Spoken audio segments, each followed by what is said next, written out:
Can you talk a little bit about knowing when there's just too much going on versus knowing when you're sort of in the ballpark in terms of simplicity? Because I feel like this is a really important, I feel like this is one of those topics, if you don't know what you know, Eddie, you could be totally shooting in the dark and missing out on opportunities and not knowing why. So I don't know if you're going to play tracks during, I know we have some tracks below this video. Are you going to play anything during the webinar that sort of demonstrates the amount of notes and how to approach things melodically? I mean, I can try. I'm not sure if it's going to play through my speakers on the computer or not. Should we just run it and see how it goes? Why don't we just try? And, if it sounds good, we'll go with it. If not, we can reference tracks after the webinar for people to check out. Should I try through screen share or should I just play them? Why don't you just play it? I mean, I can hear you super clearly, so I would imagine if you can, like, even if the audio isn't perfect, I just want to give people a really good idea of what we're talking about. Okay, here's a really good idea. So I have a song called Picture. The only reason I wrote it is because going back to simple, I play in what's called a modal fashion, which basically means I play according to blocks. So if you look at a guitar, you've got the first and the third fret, the third and the fifth. So I play very modally. And in piano, same thing. I'm very pattern based. So I had this thing that I just kept playing for like weeks, and I didn't even know the names of the chords. I was just kind of.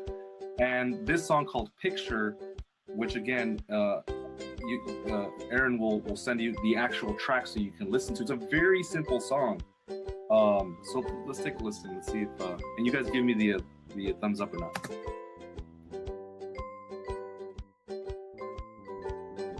Like, what can I do for you? There's a whole thing about they need you, they may need you. So what can you do for them? It's like you have something to offer, which is your music. It's like, so making a little bit of research before that, it's like, okay, that music supervisor works in those shows, so he needs music like that. Hey, I have the right music for you. And if they don't get back to you, it may not be personal. Oh, of course, make sure your music sounds great,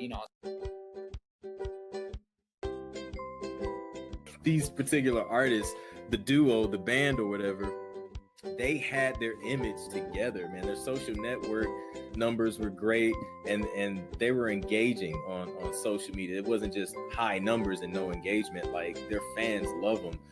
So they had, the online presence. They had they had references from some heavy hitters in the industry, some legends.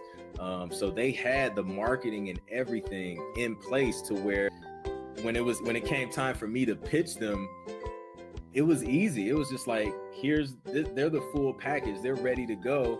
And I feel like music supervisors, if they're going to place an artist, they like, kind of having that edge on giving, new, fresh artists exposure, especially when their package is together. It makes it easier for them. It makes them look good. And it's a win-win for everyone. So I think, from the artist perspective, it's super important.